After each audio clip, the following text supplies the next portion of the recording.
Clarion started out, it was actually a publication that was done by a class called the Four Lakes Reporter. I pulled this out for you because I thought you'd be interested in seeing it. It was truly a project done by a news reporting course, and usually, and I haven't really flicked inside here for quite a while, it tells who does what right here on the front part of the paper, who helped set the type for the publication.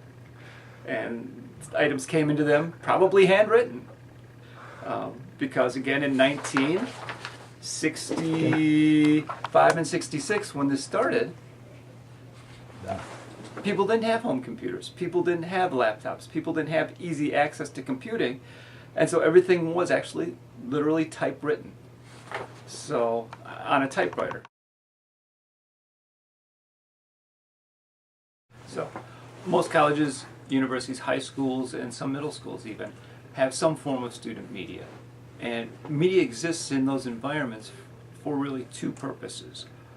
The first purpose is to help the students learn how to communicate better with various audiences. And that means writing stories, telling stories, sharing information, recognizing what's important to your audiences, and helping them learn things that will help them make decisions in their lives. So that's the educational role. We also have a communication role. They exist to do that, to serve that purpose, to help share information across their institution. Typically, student newspapers and student media are much better read than newsletters and information that goes through official channels. Students seem to accept that communication more directly from their peers, with possibly less skepticism, because they know it's information coming from somebody who's sharing the same experience they are, and they want to hear from them because they know that they're going to go out and ask the questions that the students might be interested in. Here at Madison College, the real target audience for our publication, the Clarion, is other students throughout the college.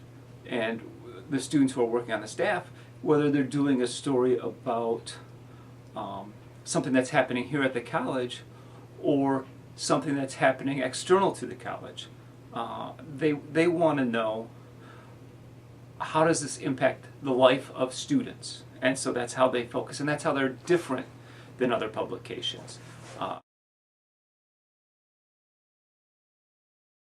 It's a real challenge.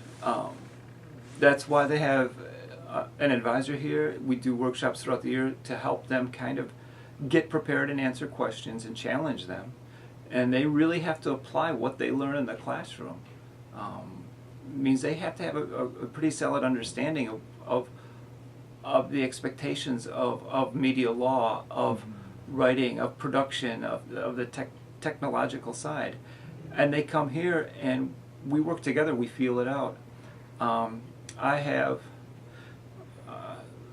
worked at newspapers. That was my career for 13 years. We have a couple instructors within the journalism program, Larry Hansen and Natasha Kosulki, who have plenty of journalistic background.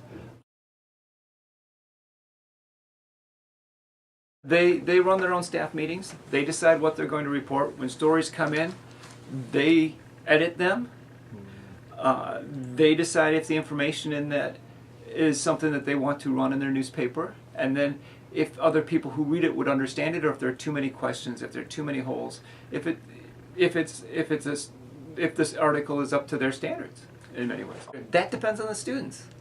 I'm not going to walk in there and say, guys, you have to go cover that story today, right now. That's not my job. It's their newspaper. That's their job. My job is to help support them and teach them, and if they want to do it, help them succeed at it.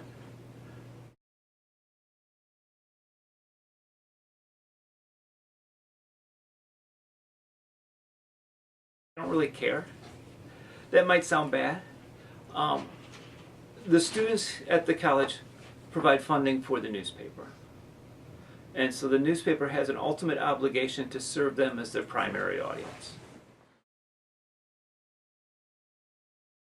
My experience with the Clarion so far has been very productive. I've learned a lot this semester. I started as a copy editor. Technically, I still am a copy editor, but I'm learning more about the digital side of journalism, and it's been a great place for me to get hands-on experience and reintegrate myself into writing feature articles and news articles, and really building my skills back up as a writer.